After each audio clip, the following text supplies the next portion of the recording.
Aujourd'hui, nous allons parler d'une deuxième partie sur Joseph Goebbels.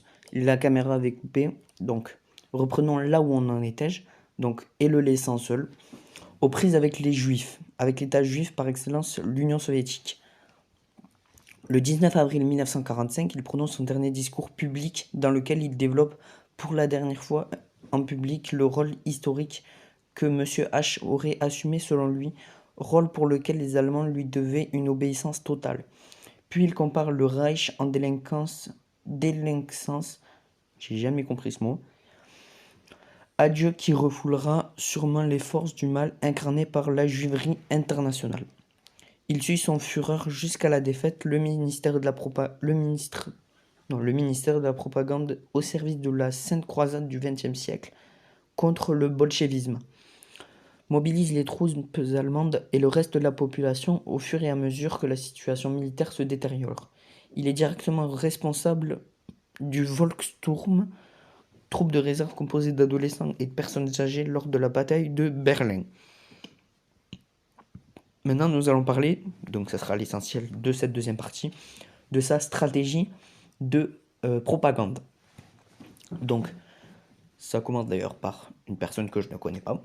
D'après Leonard W. Dubé, une de ces stratégies que Goebbels suit et que les propagandistes doivent toujours avoir accès aux informations concernant l'opinion publique, cela permet d'avoir contrôle permanent sur la population et les événements qui entourent de plus en...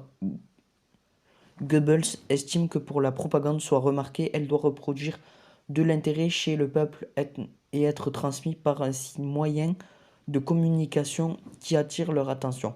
Elle doit tenter de créer un niveau d'anxiété optimal, c'est-à-dire que d'un côté, les conséquences possibles d'une défaite doivent être prises en considération, donc garder un degré élevé d'anxiété.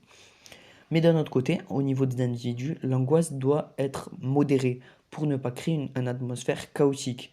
Goebbels insiste aussi sur la propagande externe, utilisée pour affecter la politique de ses ennemis et leurs actions.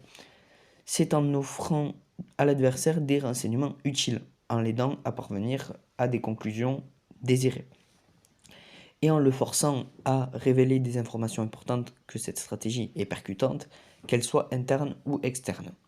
La propagande de Goebbels est appuyée sur le timing et d'autres mots où il décide de lancer sa campagne de propagande.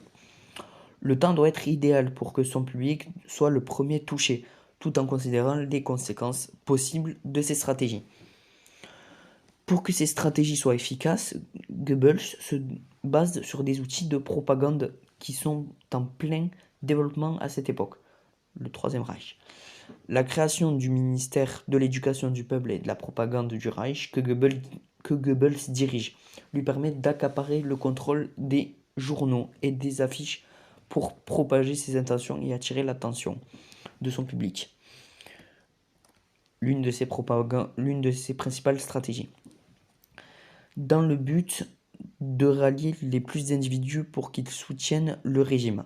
Par exemple, les journaux qui vont à l'encontre des idéologies sont suspendus et la presse antisémite voit une énorme croissance pendant cette période. Cela signifie que les individus ne peuvent plus exprimer leurs opinions librement de peur qu'ils subissent de graves conséquences.